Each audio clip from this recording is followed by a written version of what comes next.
right, welcome back to another episode of the GOAT Fantasy Football Podcast.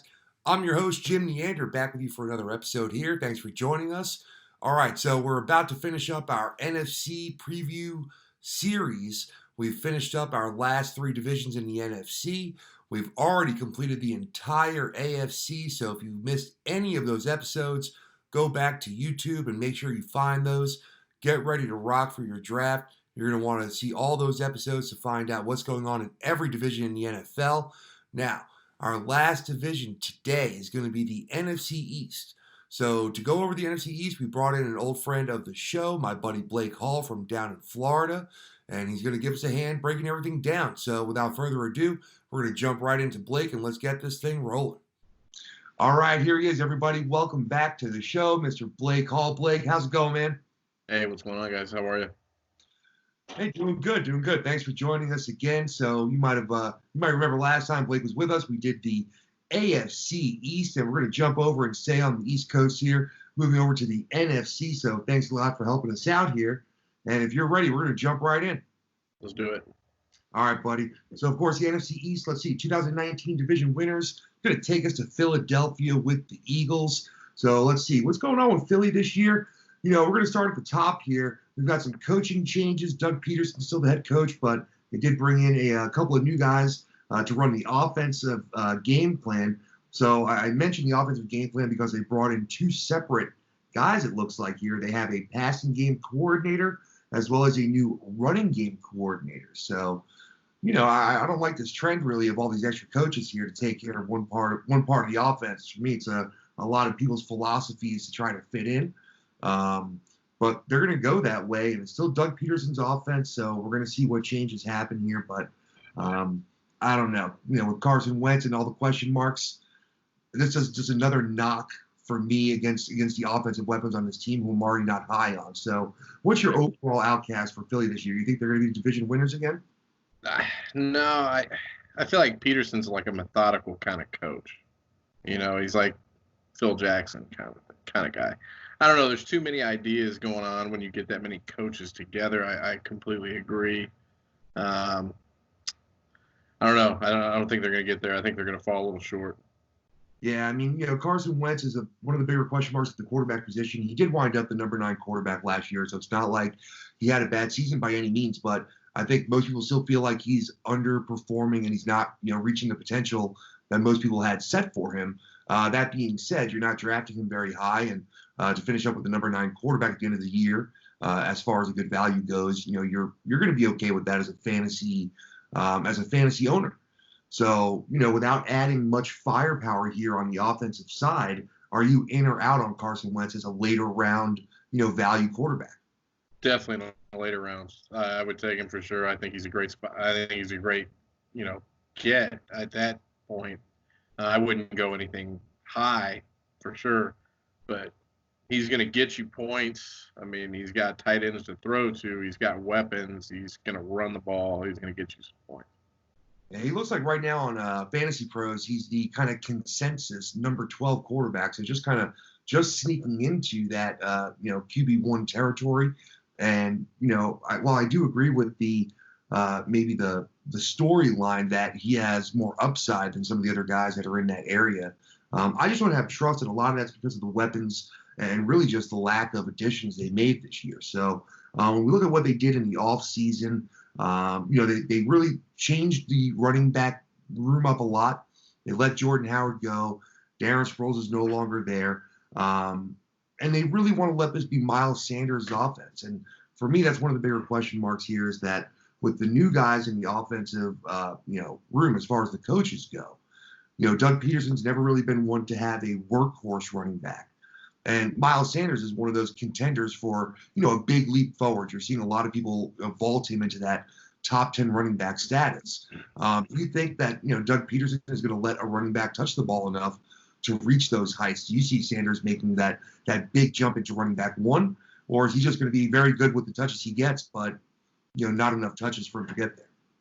Not an RB1 for me. I think it's kind of a crowded backfield, honestly. You know, Boston Scott coming in, and then Corey Clement, you know, might hang around in there and vulture some stuff. I don't know. I don't think I would take him as a primary guy. Yeah, I mean, right now he's the consensus running back 13. So at that point you're going to have to pay up for him a little bit. I mean, he's going to be in the maybe end of the second round, beginning of the third round. So by no means is that a low amount of draft capital to go with. And you're right. I mean, somebody's got to get the carries. I mean, if he can, start off well early on, I mean, they're going to lean on him, I think, for the rest of the season for sure. Yeah, I mean, he had 179 carries last year, but Jordan Howard had a buck 19. If he gets half of those, he's a 230, carry back. You add 75 targets to that, and I can definitely see how he sneaks into that RB1, that back RB1, if he scores some touchdowns. Mm-hmm. But I think he's really that kind of guy when you leave the draft. If he's your number 2 RB on your team, you're probably feeling pretty strong about that. Oh yeah, I'd be happy. So on the wide receiver side, they did make a few moves here. They added the speedster Marquise Goodwin from San Fran, although he's been disappointing the last couple of years, not being able to stay on the field. They also drafted Jalen Reagor, first-round draft pick with the 21st pick out of TCU. And this is a big storyline because they really were hurting last year in wide receiver. It was an extremely injured group that had trouble staying on the field. Nelson Aguilar, who was probably the most consistent wide receiver they had last year, is gone. They don't have him to lean on anymore.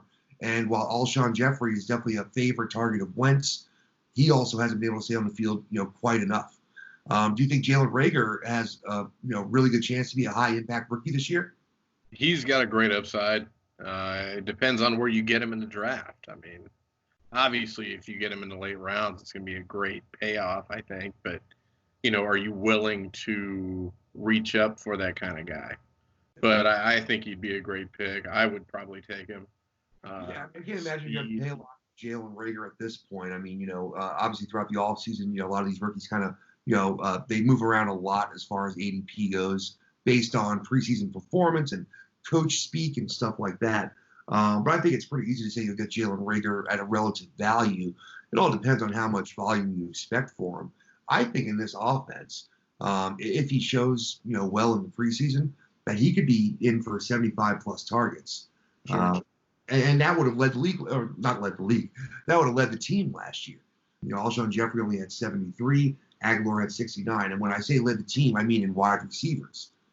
Because obviously we know tight end is where the targets are really dispersed in this offense. So, let's just put it out there. Alshon Jeffrey, are you still in on him as a weapon, a number 2, number 3 guy, or it's over with him? Yeah, not anymore. I was always a big fan of him when he was with Chicago and early on with the Eagles, but no, he's kind of shelf life, man. They're reaching that shelf life. Yeah, it's too many injuries the last few years. 10 games last year, and you just can't count on him. So, all right, well, let's talk about who you can count on in this offense. Absolutely, it's Zach Ertz and Dallas Goedert, the 2 tight ends. One of the only teams that have 2 tight ends that are viable on basically a weekly basis. Zach Ertz, again, 135 targets, so another monster year for volume. 88 receptions, over 900 yards, and 6 touchdowns. So a very solid year, number 5 tight end. That's about where he's being valued right now. I think for a lot of people, the bigger question is how much more will Dallas Goedert eat into the Ertz targets? Because it's been, every year it's been just a little bit more.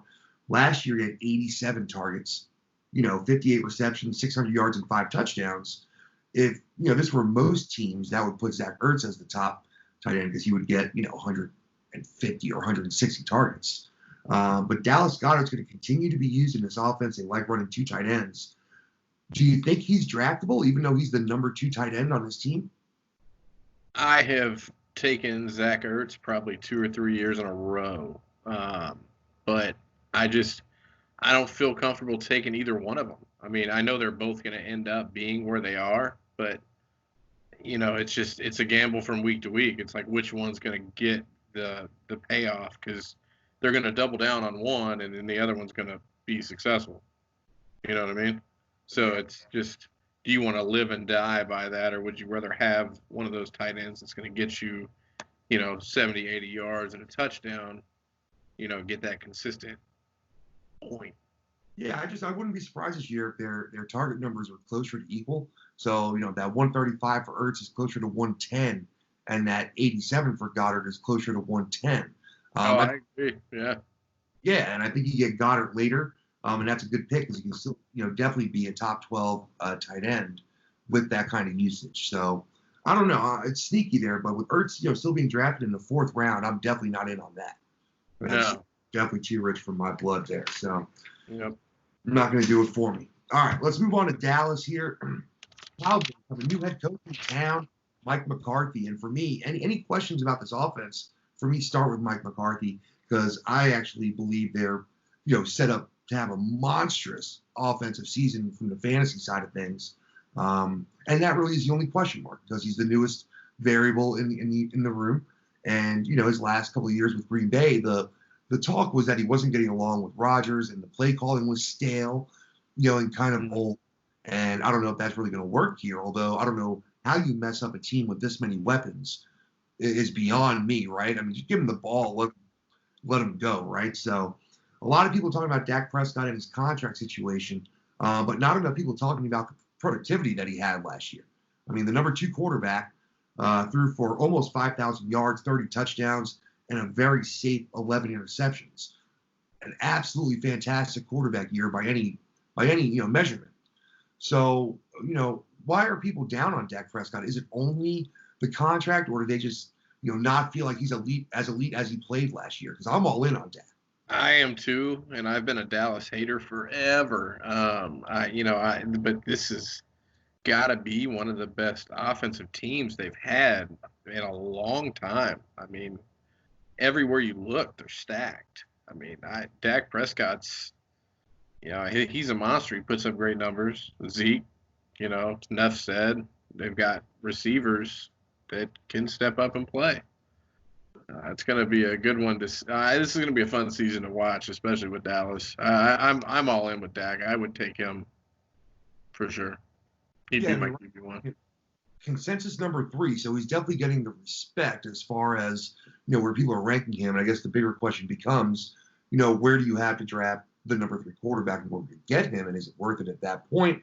We know people are drafting Lamar Jackson and Patrick Mahomes in the 2nd or 3rd round. I guarantee in some home leagues you're going to have people drafting Lamar Jackson in the 1st round. It's definitely going to happen, in some places, which is kind of amazing. But to get the quarterback number 3 right now, or at least what it looks like, is you're looking at pick number 59 or 60, right at the end of the 5th round. And I'm typically still not looking at quarterback yet in the 5th round. Right. Do you think that's a pick that, if you like Dak and you're in like we are, is the 5th round too rich to pay for him? Well, let me ask you this. Have you ever drafted a quarterback in the first few rounds in any of your leagues? Not in the first 3 or 4 rounds. I think I drafted Russell Wilson in the 4th or 5th, 1 year when he had an amazing year. It might have been the year after the Super Bowl, but I wasn't happy with it. I kind of feel the same way. I feel like every time that I have done that, it's been a bust. So, I almost would rather say, even if I don't end up getting him in the 5th round, I would rather not get him and settle for somebody else, personally. Well, and that's the thing with quarterback. Settling is such a, it really depends on your perspective on it, right? Because you look week to week, you're only playing one quarterback, and a lot of times, the number 4 quarterback down to the number 13 quarterback is, 5 or 6 points and not that big of a point spread. You could have grabbed any one of those guys. You could Gardner Minshew it, half the weeks and get 16 or 17 points. And, I guess the argument I always make is imagine their best season. Like I'm thinking about Dak, and if this is close to the ceiling, 5,000 yards, 30 touchdowns, which is a great season, I always think if I know he's going to have that year, is it still worth it to draft him that high? I mean, the reason you won 2 years ago when you drafted Mahomes was because you got him late. The reason you won last year when you drafted Lamar Jackson was because you got him late. I mean, you got him, after you'd already drafted all your starters and some depth, and then you got, one of the top quarterbacks at the end. So, if you drafted Dak last year, you got him late, and he really helped you out. He helped me out, on my championship team. But I don't think if you draft him in the 5th round, you get that payback from him. So, sure. Right. unfortunately, I probably won't have Dak Prescott on my teams this year. But we'll see if he falls depending on this contract talk. Not too much to talk about Zeke Elliott. I mean, he's the number 4 running back again. He's as consistent and solid as they get. The receiving numbers were, they were very good, but they're short of that elite level of Saquon Barkley and Christian McCaffrey as far as just, pure targets and attempts out of the backfield as far as catching the ball. So, while I don't think a lot of people can make an argument for him falling, far from where he is, can he put up the numbers to be a number 2 or a number 1? Or, that 3 to 5, 6 range is probably where he is going to ceiling out at. Yeah, I think so. The guy's a monster. I think he's just going to keep putting out consistent seasons. I would take the guy. What did he get? 300 and with his passing 372, something like that, targets all day, running and passing attempts. Yeah, just a whole lot of usage. You know what I mean? And I know they have one of the more dangerous backup running backs in the league in Tony Pollard. And I think if there's any concern, it's that Mike McCarthy might do to Zeke Elliott what he was doing to Aaron Jones when he wanted him to free Aaron Jones, and then Jamal Williams was getting in the game a lot. And Tony Pollard is probably a lot better than Jamal Williams is, in all honesty. Yeah. And temptation to play him more can be there for McCarthy. So, it's just something that's on the radar for me. We know McCaffrey and Barkley, there's really no pathway to them losing work. To me, I can see Zeke losing a little work just because of both the talent of Pollard and the past, actions of McCarthy. So, it's a little concerning to me. But if I'm at number 3 or number 4, or let's say you're at number 3 and Barkley and McCaffrey go 1 and 2. So you're at number 3 and you're looking at, Zeke, Kamara, Dalvin Cook, and probably Michael Thomas. Seems to be kind of the consensus next 4 picks. Are you picking Zeke? Ooh, I don't know. Kamara's been one of my favorites for a while. Yeah. But, it's funny. Murray's vultured a lot of that. Last year he took quite a bit of Kamara's workload. So, I mean, you got to weigh that option too. Dalvin Cook, yeah, it's just that hamstring, man. It haunts me. That 2 years ago? I mean, he was having such a monster year. That can happen at any moment. I mean, I don't know. I would take Zeke. I think I would, in all honesty. Yeah. Yeah, I think the pick is Zeke. You can make an argument for any one of those guys, right? Kamara, I think it's targets.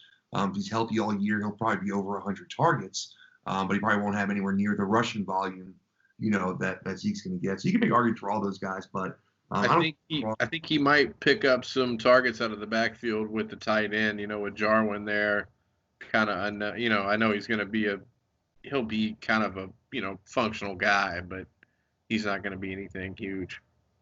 So all right, let's move along to the wide receiver group, because this is quite possibly the most talented 1 through 3. Yep. Receiver group out there, right? I mean, a lot of people maybe thought it was the Rams before with Cooks, Kupp, and Woods. You had some other powerhouse trios, but I really do think that if CeeDee Lamb, if the potential really is there for him to be a top caliber wide receiver, that Cooper, Gallup, and CeeDee Lamb might be the most powerful trio we have. And in talking about that, I'm hearing a lot of people say that Cooper and Gallup specifically, are going to be affected negatively by the appearance of CeeDee Lamb. I don't think so. I think that Randall Cobb and his 83 vacated targets, with another 83 vacated targets from Jason Witten, provide plenty of opportunity for CeeDee Lamb to get in there and get his, while you still have 100-plus targets for both Gallup and Cooper. So, I mean, what am I missing here? Why are people thinking that 160-something targets is not enough to go around in the vacated targets area? I don't know. Dak's a gunslinger. I mean, now he's got 3 talented receivers to throw to, and like you said, there's targets up for grabs. So I don't see the problem. I think they're all going to be great pickups. It's just who's going to be the player of the week is where it's going to get to, I think. Yeah, and I honestly think there's enough firepower here where it's not going to be the player of the week. It's going to be just, who gives you the monster game and who just gives you the okay game. I think all three of them are playable on Right. any week. I think the bigger question on the outside here is this year that Gallup overtakes Cooper as the real number one? Because even though they paid Cooper number one money, at the end of the day, it's still going to be, whatever the dynamic works best for the team. Mm-hmm. And, Cooper only had 6 more targets than Gallup, but played 2 more games than him last year. So Gallup was already, really targeted more per game than Cooper was. And I think that's the bigger storyline. I think Gallup is going to be criminally underrated going into draft season because of the CeeDee Lamb narrative, plus the Amari Cooper money. And I think people are going to be drafting Michael Gallup outside of, the mid-tier wide receiver 2 range. And I'm going to have him just outside wide receiver 1 range in my rankings. So he'll actually probably be ranked above Amari Cooper by just a few spots in my rankings. Yeah, I like it. I mean, like we talk about all the positions, Amari Cooper's kind of hitting that shelf life, where he's kind of on that, plateau to where he's kind of on the downfall. He's going to produce, obviously, but he's not going to get you what he could 3 or 4 years ago. I think Gallup will take it. I like CeeDee Lamb a lot. I think that guy's I think he could be like one of those offensive player of the year, rookie player of the year type guys. Yeah, I mean, I think he's going to be just a great value. Right now, he's looking like the consensus ranked 48 wide receiver. Randall Cobb was number 44 in 15 games last year. So I think that's a pretty good estimate for him right now. What round is that? Well, to get the wide receiver 48, I mean, not to go that far down. Let's see. Wide receiver, 127 picks. So you're in the 10th, 11th round. It's not costing you anything. You can drop that guy anytime. He's actually he's being drafted 1 spot ahead of Alshon Jeffrey, if you can believe that. I mean, he's got the potential. I mean, the guy was a stud. Yep. All right, so you mentioned Blake Jarwin. I mentioned the fact that Witten's gone as the tight ends go. Jarwin had 41 targets last year. Witten had 83 targets. So, if you kind of go in the middle of that and say Jarwin's going to have 90 to 100 targets, he can definitely be a tight end 1 near the back end because it gets so ugly down there after like tight end 8 or 9. The next like 10 guys are all merely points away. Is Blake Jarwin a sleeper for you, or am I just a sleeper for thinking? No, I mean it makes complete sense.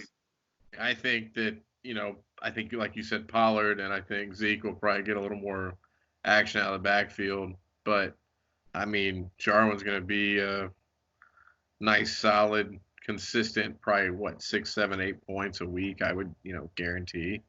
He's probably going to have 12, 13 here and there, but.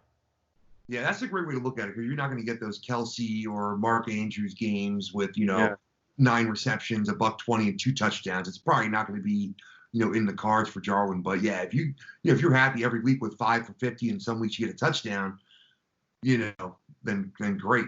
Yeah, I mean, I know how I've drafted tight ends, that I like, then I've streamed them week to week, and it just, it never seems to really work out. Yeah, I tend to always punt tight end. I usually draft tight end and quarterback very late, very rarely before the 8th or 9th round for either of them. Yeah. And that definitely puts me in some hairy positions. I absolutely played Jason Witten a couple of times last year. Right. Just the kind of team where it's like I have a really strong team. I'm weak at tight end, and I'd rather just get 5 points than maybe 0, or 15. Or that could be your game, because you might lose by 2 points, but Yeah. No. So I think Jarwin's going to be a sleeper for me as we get closer to the preseason. It's someone I'm going to be kind of looking at. Oh, I'd be happy. I mean, late in the draft, I'd be happy with him for sure. All right, man. Let's keep it rolling here. Let's go up to the New York Giants, another team with some coaching changes. Actually, the NFC East all around, tons of coaching changes going on in this division, and that's fine because there are a lot of bad teams in this division and teams that are good that don't play as well as they should, probably because of bad coaching. Yep. So, hopefully this all leads to the better, the betterment of the division overall. So the new head coach is Joe Judge. We have another one of these guys. He out of the Belichick tree somewhere far down the tree being shaken. Yeah, it sounds familiar. Yeah, I mean, they're shaking all the limbs at the bottom of this Belichick tree, man. Yeah, if you've got any lineage to the guy, I mean, you're in the cards. Yeah. Oh, you picked up towels for Belichick?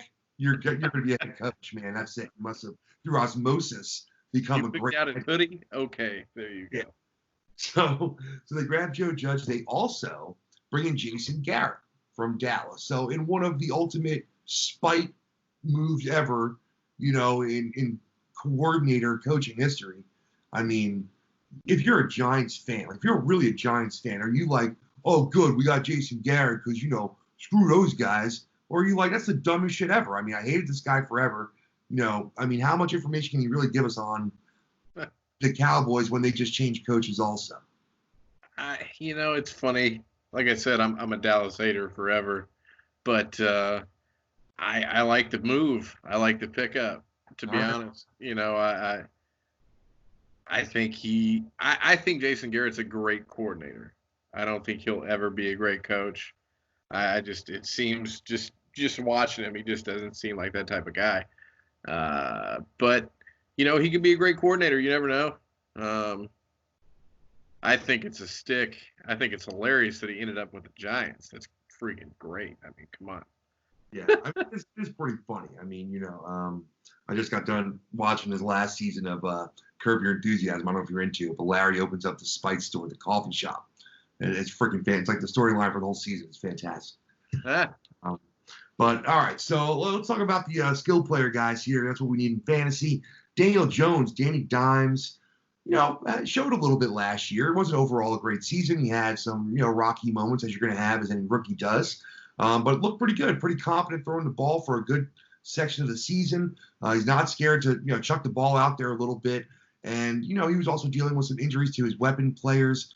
Saquon was hurt, for a good portion of the year, trying to shake off that high ankle sprain. You had, Golden Tate out for various times of the season, Sterling Shepard out for various times of the season, Evan Ingram out for various times of the season. So, Daniel Jones didn't have all his weapons to work with. In addition, he had a poor offensive line. Now, they definitely tried to address that offensive line. They picked up Andrew Thomas at a UGA with the 4th pick in the 1st round. And then they went ahead with O-line again in the 3rd and the 5th round. So, they're definitely hoping that makes an impact on both, Daniel Jones's, security in the backfield, as well as probably Saquon Barkley having some more running lanes here. So, Daniel Jones, is he going to be, a sleepy late round quarterback pick, or just still got to wait a little more time on him? Again, like we were talking about earlier, if he's there late, later on, 10th, 9th, 10th, I might pick him up. I'm excited to see what the receiving corps does when they're healthy, because I think they're super talented. I really do. I mean, Daniel Jones is definitely getting a little respect right now in the consensus rankings on Fantasy Pros. He's the number 14 quarterback, which is kind of just ahead of Baker Mayfield, ahead of Ben Roethlisberger. Really? Ryan Hill and Jared Goff. If you're in those later rounds and Big Ben is still there and Ryan Tannehill is there, are you taking those guys over Daniel Jones? I know I am. I mean, I would if they were there. Yeah, no doubt. I mean, I don't know, man. It's such a gamble because, see, this guy could be an all or nothing kind of guy. I mean, he might put up 4,000 yards this year. I mean, Slayton's 4,000 yards and 25 touchdowns. My question is, though, won't a healthy Ben Roethlisberger do that in his sleep? Yeah, but when's he been healthy?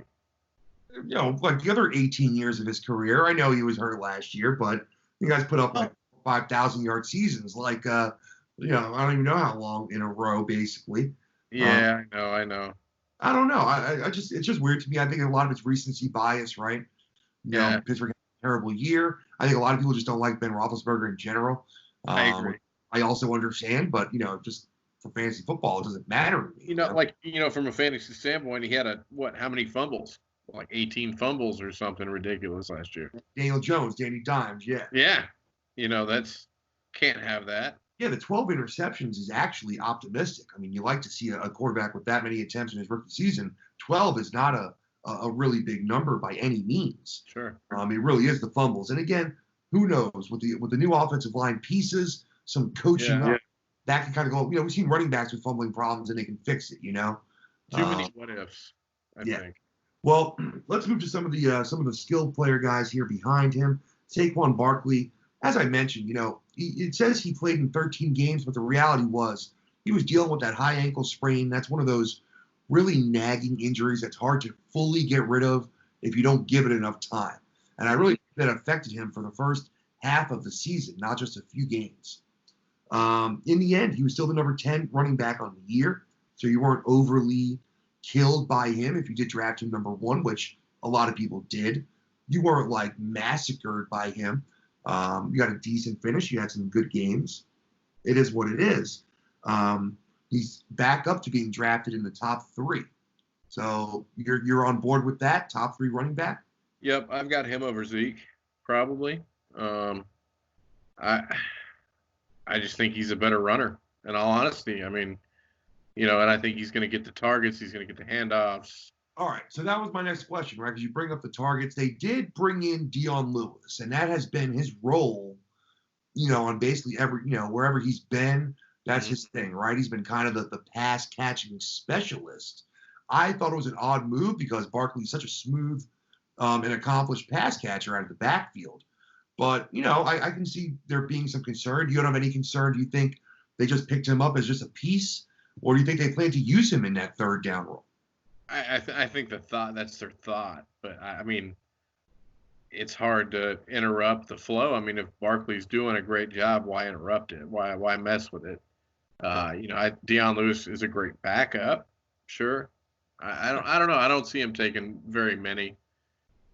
I mean, it depends. If Barkley gets hurt, then that's a whole other. Because you don't bring in Dion Lewis to carry the ball on first or second down. That's not why you sign him, off the free agency list. That's not what he's going to do. So that's not what he's going to do. I mean, so if they had brought in a back that was a big bruiser, to complement Barkley, that makes more sense to me. It's like, all right, you spell him for, maybe one series in the first half and, another series or 2 in the second half, whatever it is. Mm-hmm. And this guy's trying to beat up, the defense a little bit, get, his 8-10 carries. But I thought the move for Dion Lewis specifically was just weird to me because I don't see where he fits in other than as a third down pass catching specialist. And I just think Barkley's already better than him at that. Yeah, I'm taking Barkley over Zeke, like I said, and I don't think I'd worry about. Yeah. I don't think I'd worry too much. Let's go out to the wideouts here. This is a very, very hard little puzzle to put together with the wideouts here. We have 3 wideouts, all kind of do a little bit of a different thing within the offense, and all have talent and showed out at different times last year. So, we have the youngster, we have Darius Slayton. He showed to be a great long ball threat. He made a bunch of big plays down the field. Got that game-breaking ability. You've got the, kind of classic small inside receiver in Golden Tate. And then you have that, classic possession receiver in Sterling Shepard. Are any of these guys going to be a clear-cut number 1 enough to the point where you want to target him as the wide receiver to have on this Giants team? No. I mean, I want to. I really do, but I don't see anybody there that's going to be a definitive number 1. I mean, it's all going to be a kind of feast or famine. One of them's going to have a great week.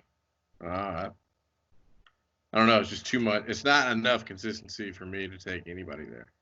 Yeah, I mean, right now, just based on the rankings, they're all going in either, the late 4th or the early 5th, and that's all 3 of them. So consensus, ranking Shepard number 41, Slayton number 44, and Golden Tate number 52. It's a pretty tight bunching, for wide receiver group there. And that just scares the crap out of me. For me, it's Slayton. If it's not a full PPR because of the touchdown, possibilities, and if it's a full PPR, then I'm probably going with Sterling Shepard. But none of them in the 4th round. Yeah, I'm just not going for those guys in the 4th round. When I look at the other guys that are available right around the area, I'm looking at, Emmanuel Sanders on New Orleans. I'm looking at Deontay Johnson on Pittsburgh. Justin Jefferson, even in Minnesota, I might be higher on than some of these guys. So Sure. I'm not sure about that. All right, let's go to the never-ending quicksand of stress that is Evan Ingram, if you're a fantasy owner, because he's like just in that right value where if he outperforms or he does what he should, you're thrilled because you've been drafting him in like the fifth, sixth, kind of round the last couple of years, and it's like, oh well, he could be Travis Kelce. All right, well, that's fantastic. I mean, yeah, he could be. And if he is, then that's great. But he just hasn't been. He has been when he's on the field, and he's not on the field enough.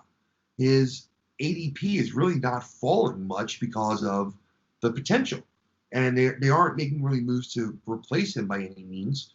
So you're still getting him at tight end number 7 right now. Are you in? Or do you still like Ingram to be drafted, or is the risk factor too high at this point? Guy's a head case, man. I mean, it just depends. I wouldn't take him. I'm out personally. Yeah. Obviously, you're right, though. I mean, he's got a huge upside if he does perform, if you can get him on the field to actually play. Yeah, because you're still getting him right now at the very end of the 6th round, and you could wait not, too much longer, but you can wait a few rounds and still get, for me, like Jared Cook, Noah Fant, or Mike Gesicki, and I might have better feelings about those guys. Yeah, I would. It's just not my kind of player. I mean, yeah, I know it's fantasy football, but yeah, no, I hear you, and that's always the thing, right? It's like, are you drafting all guys that are high ceilings, that are high risk, or it's all about the kind of owner you are. You know what I mean? I like to have a mix. I want to have a few starters on my team that I feel like are rock solid, consistent, no problem guys, and then I want to have a few, home run swings. Wild cards, yeah. Yeah, absolutely, man. So, but it won't be freaking Evan Ingram again this year. I've already done that a couple of times, and it's just not going to happen again. He came from Seattle, right? If I'm not mistaken. No. I think Ingram's whole career has been with the Giants, because he had I think he had the best rookie season for a tight end for fantasy when he was with Giants. I think that was maybe 4 years ago now. Okay.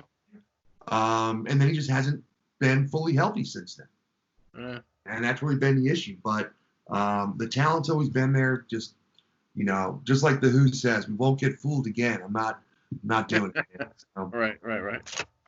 Let's take a trip down to the basement and go over the Washington Redskins, man. So shocking. Another team in the NFC East, another new head coach.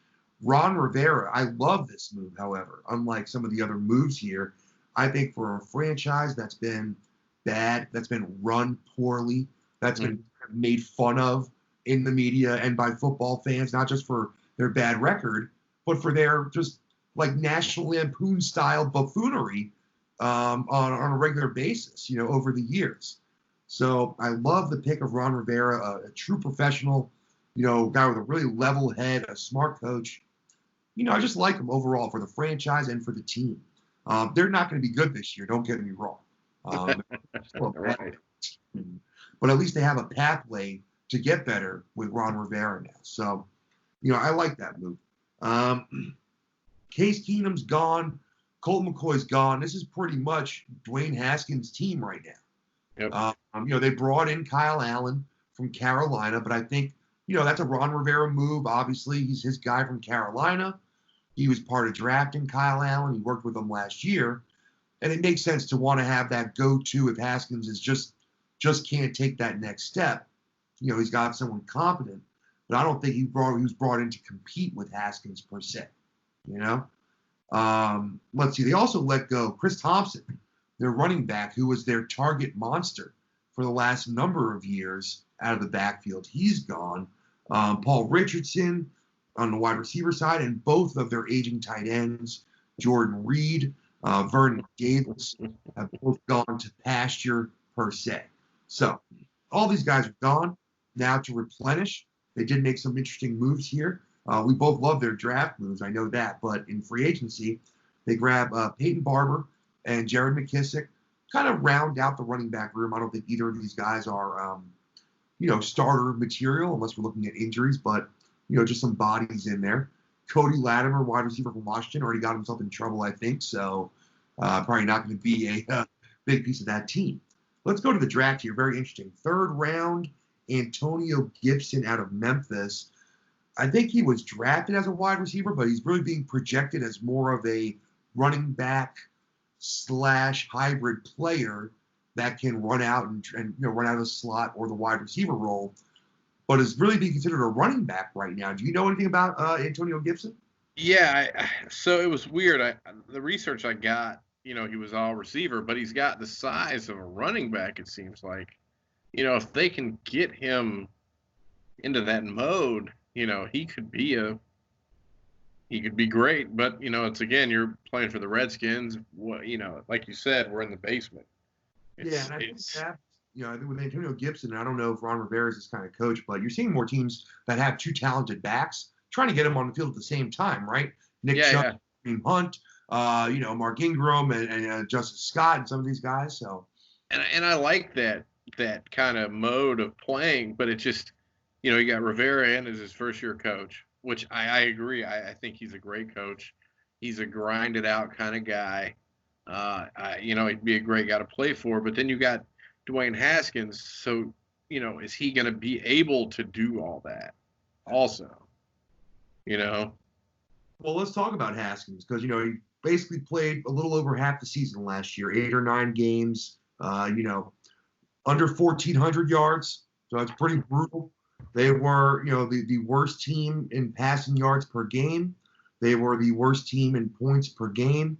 And they were in the back half of the rushing attack as well. Now, they got some decent games out of Keenum in the first 5 or 6 weeks. Okay games, nothing great, but some decent games, which shows you how bad Haskins had to be to get them down to the basement by the end of the year. Showed, made some interesting passes with his athletic ability. But overall, it was pretty ugly if you watched some of those Washington games. It was pretty brutal watching him, just adjust to the speed of the NFL. If he takes a big step forward, he could be one of those sleepers. Do you think he can take that big step this year? No, I think Kyle Allen will end up taking over at some point. And then, it sucks at that point because you're not getting a full year of productivity out of your quarterback. You're getting half a year or whatever it is. So it's, I wouldn't even waste a breath on either one of them. I think, if that storyline plays out and Kyle Allen takes over at some point, he becomes one of the more interesting streamable options because, frankly, DJ Moore, was very good with him as quarterback last year. Yeah. I think Terry McLaurin is better than DJ Moore in just talent and skills. So, if you tell me you're going to put in, Kyle Allen, all of a sudden the other guys maybe take on a little bit more interest to me. Let's start at the backfield, though, before we get out to the wideouts. So, the story again is Darius Geis. He gets healthy, from his awful injury and starts the season, and he's going buck wild. I mean, you see everything you wanted to see. He's running for almost 6 yards a carry through 5 games, right? Scores a couple of times. When he gets his hand on the ball, catching the ball, he's over 10 yards a catch. Things are looking good, and then boom, his season's over again. Adrian Peterson looks pretty good, taking over. He was very serviceable, but I think AP is pretty much on his way out. The bringing in of Peyton Barber and McKissick, I think, kind of spells that out a little bit with the youngster Antonio Gibson. Now, Darius Geis, if he stays healthy, has one of the easiest pathways to being one of the better values in the game right now. Are you going to take a shot on Darius Geis this year, or are you over it with the injuries? If I can get him late, sure. Injuries just scare the shit out of me. They've burned me more than I can count, honestly. Taking those guys early, first couple rounds that you think are going to be your go-tos. I mean, if you can get him later on, sure, I think he's a great value. Peyton Barber, you never know. I mean, didn't really do much, but, if he's given the opportunity, he might produce a little bit. I mean, so where Darius Geis is being drafted right now, he's going to be huge on my radar if it stays this way. He's in the 7th round ish right now, and Okay. yeah, and he's being drafted next to guys like, Cam Akers in the Rams, rookie who has, not been on the field yet. Raheem Mostert, who's got Tevin Coleman to contend with. Kareem Hunt, who has Nick Chubb. Sony Michel, who I hate this year. James White. So, in my opinion, and all of these guys that are right next to him, right? Keyshawn Vaughn, Phillip Lindsay, Jordan Howard, even DeAndre Swift, David Montgomery, guys that are ahead of him. Their ceiling is nowhere freaking close to Darius Geis' ceiling. Yeah, I agree. Right? I mean, he could be a top 10 running back if he's healthy. He doesn't even have to have the greatest season. If he plays 16 games, he'll be an RB1. Oh yeah, I agree. And I don't you take him for any of these guys unless Nick Chubb gets hurt. Kareem Hunt could definitely be a number 1, obviously. Would you take him? Would I take Darius Geis? Yeah. Oh yeah, in the 7th round. I'd probably push the envelope. If I was in the 6th round and he was still there, I'm going to take him to make sure I get him. Okay. The 6th round I feel good with right now. And as I do a little more pre-season work, it might even get up to the 5th round. There's just not that many guys with that ceiling that you can get. No value in Gibson. Not yet. I got to see what they say and how they use him. I've never seen Ron Rivera to utilize gadget plays very much in his offense, and I don't know what the fit is here. If Geis has trouble staying healthy, sure. That's something I would look at. But for me, it revolves around Geis. Geis is healthy. I think he's a monstrous value. You're going to see him on a few of my teams for sure. All right, going to the wideouts here. Not too much to talk about outside of Terry McLaurin, so we're going to keep it pretty short. Scary Terry is absolutely scary. He was freaking amazing to watch. I had him on a couple of my squads. I missed out on the points the first couple of weeks because I didn't know. You know what I mean? I didn't know that was going to happen. I didn't know he was going to make, seasoned pros look bad trying to guard him. You know what I mean? They look small and slow. And when you make other guys look both small and slow, you're freaking good. You're going to have a good career ahead. So I love McLaurin. Obviously, he probably got saddled with the worst, QB situation he could go into. Right now, with a young, very inaccurate quarterback that needs a lot of work. So, is it worth taking that flyer on McLaurin to get the talent, to get him on your team? Just because he's still going to be the number 1 on the team, no matter how bad they are. And there's just a lot of possibility there. What do you think? So this is my question to you. The concussion thing scares me. Yeah. It's just those head injuries. I've been burned on so many fantasy picks by injuries, and the concussion thing is it's no joke. Like it will carry on for a couple of years, but I agree. I mean, I think he's obviously the number 1 guy there. The rookie, Gandy Golden, he's going to be a kind of a threat. Great name, but I agree. He's Terry's a great player. Yeah. It's just is he durable? Right. So right now he's being drafted at the end of the 5th round, early 6th round. So he can, theoretically be your wide receiver 3. He can be your wide receiver 2 if you're an RB stacked, kind of a team, if you do that kind of a draft. So right now in the 5th round or 6th round, I really like it because I see him having 100+ targets pretty easily. Yeah. And with that talent, he's going to bust some plays that maybe shouldn't be. He's going to make some big plays where maybe there weren't. So I think overall he's going to make a lot of stuff happen. I'm all in on McLaurin right now at that ADP. If it starts to climb and you got to get him in the early 5th or 4th, I'll probably be off of him. But if it's in the early 6th, although I can't pick Darius Geis and him at the same time in the 6th, I'll be on both of them. I'll be trying to. So probably the only guy on the. I mean, other than Geis, you'd take Geis, but. Yeah, but other than that, no, like you said, because Steve Sims Jr., Trey Quinn, none of these guys. There's not enough volume on the offense. Is not good enough. The productivity to go around here. I think the guy you mentioned, Antonio Gandy Golden, the rookie, may wind up being the 2nd highest scoring receiver on this team, even though it won't be that many points. Yeah. So And last time we talked, I didn't realize. So, what do you think? I know the tight end situation is terrible, obviously. But Thaddeus Moss, you think he'll come in and show out as a rookie? No, I think it'll still be Jeremy Sprinkle. I just think this team needs to be, kind of grounded a little bit. And Thaddeus Moss is a raw talent. Mm-hmm. He needs some work. At the end of the day, he needs some work, right? He's undrafted, and you don't want to be that guy that's like, oh, he's undrafted for a reason, but he's undrafted for a reason. I mean, if he was NFL ready and ready to make an impact, especially at the tight end position where it's almost impossible for rookies to really make an impact, I just don't see it.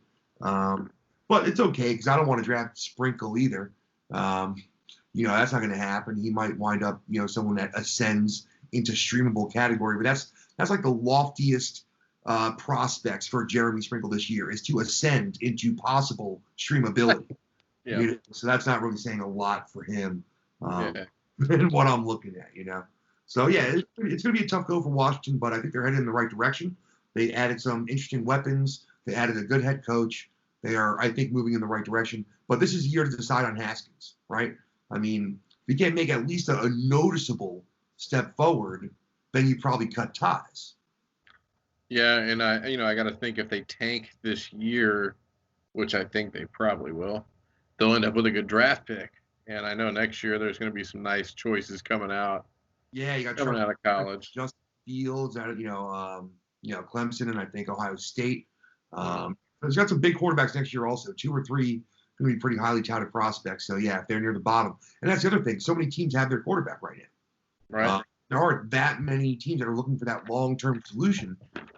So they're going to be in a small pool of teams looking for that. Mm-hmm. So we'll see, man. But the East is always a kind of a weird division. I think it's going to be another year where the league or the division winner is 10-6, maybe 11-5. I really don't see a 12 or a 13 team win team out of this division. Right. But I do think there's going to be a good amount of points scored for fantasy in this division. And I think Dallas is going to be an absolute gold mine, as I mentioned before.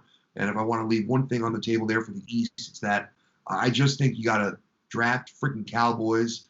Maybe Cooper not where he's going right now, but you're going to be happy the more Cowboys you have spread around your leagues. Don't go too crazy, but give me that Dak and Gallup, stack. I'm going to be thrilled with that. So. I saw a meme, or not a meme, just something on Facebook. It said like 2020 NFL tiers, and got your contenders, second tier, but then like the rebuilding and rebounding, Carolina, Miami, Vegas, and Cleveland. And I don't know, man. I can see Miami and Vegas, making a play. Yeah, listen, Miami wasn't that bad of a team. Their division's a little bit easier now. They don't have to face Tom Brady twice. I know Patriots have a good defense, but anytime you get to play the Jets, the Bills, and now a depleted Patriots, for 6 games out of the year, if you can go 4-2, you have a nice little start. I think the main thing is to keep 2 on the bench. If Fitzpatrick plays the whole season, they can be a 500 team. But we'll see. My Bills are going to mop up that division. The time is now. That's it, man. So that was the second tier, so it was the contenders and then the best of the rest, right? Best of the rest was Dallas, Buffalo, Arizona, Chargers, Green Bay, Broncos, Titans, Colts, and Minnesota. I think it's too early to put Arizona up there. The Chargers are not the best of the rest. I agree, and Broncos either. Yeah, the Broncos are not ready to ascend to that tier yet either, at all. Tennessee, I mean, I'm all right with that. Tannehill played great, but can he do it again? Yeah, I really don't know, but I think they have the right kind of team, the right kind of coaching to try to repeat what they did. I don't think they're going to get full of themselves or ahead of themselves. They know what team they are. So not jump. I know you don't want to jump ahead, but they have Derrick Henry is like a running back 6 going, top 10, 7. Right, what I'm looking at 7th round, 7th pick. Yeah. I don't know. Do you take him 7th pick? No, I mean, I was wrong on both of them last year, and I'm off of them again this year, and I might wind up being wrong. But Derrick Henry and Leonard Fournette, you can keep both of them where they're going, unless the standard league. Right, standard league because of just the volume and the rushing yards. They're both much more viable. But in a PPR or half PPR where I expect any of my running backs to have 70 plus targets, the guys that get 25 targets on the season are not going to be on my team. Now, Leonard Fournette had an absurd amount of targets last year, like something like 77 or maybe even 77 catches on more targets, but he was awful with them. He's just bad. Leonard Fournette is just a volume beast that does nothing with his touches. He is a very not smooth, receiver out of the backfield. Always takes him that extra second or two to get set back up and start moving. He's just not very good at it. And his yards per carry aren't good, and he doesn't find the end zone well. So, they're already trying to get rid of him. We know that. They already said they're not going to pick up his fifth-year option. I'm not even sure if he's going to be there, for the whole season, quite honestly. I can see the first running back that goes down for another team, Jacksonville's going to be calling him up. You want Leonard Fournette? So, I don't like it at all, and I could be wrong, but neither one of those guys are in my top 10. Heard that. Yeah. All right, man. That is going to wrap it up for the NFC East. It's going to do it for us, man. I really appreciate your time. Thanks a lot for joining us again. Always. Well, hopefully we'll get you back on soon. We'll see what we have coming up here. We got a couple things in the works. Don't want to get too much into it, but we'll see what happens here in the upcoming weeks, and we'll see if we get you back on soon. All right, brother. Sounds great. All right, man. Take care of yourself. Be safe. Man. All right, everybody. That's going to do it for us today. Thanks again to Blake for his time. Had a lot of fun. That was our whole divisional series for the NFL here. So, as we always talk about, a lot of things are going to change in the preseason and the offseason. Rankings will change, projections will change, so you got to keep up with what's going on. These are our early previews for what's going to happen, in each division. But between now and the start of the season, lots of things are going to happen, so you got to keep up with the GOAT. Make sure you know what's going on, okay? So find our channel on YouTube, the GOAT Fantasy Football Podcast. Go ahead and find us on Twitter as well. The show Twitter handle is @GOATFF Podcast. My personal handle is @JimNeander. Go ahead and either one up and ask us any questions you have, whether it be about keepers, dynasty drafts, whatever it is. Just let me know what your questions are, and I'm glad to try to help. It's all in our quest to bring you a championship in 2020. All right, so have a great day. Look out for our upcoming shows. We're going to have a lot of exciting shows coming up. Don't want to give away too much, but really going to be a good time. We have a lot of special guests in store, so keep up with the GOAT, and we'll see you next time. All right, have a good one.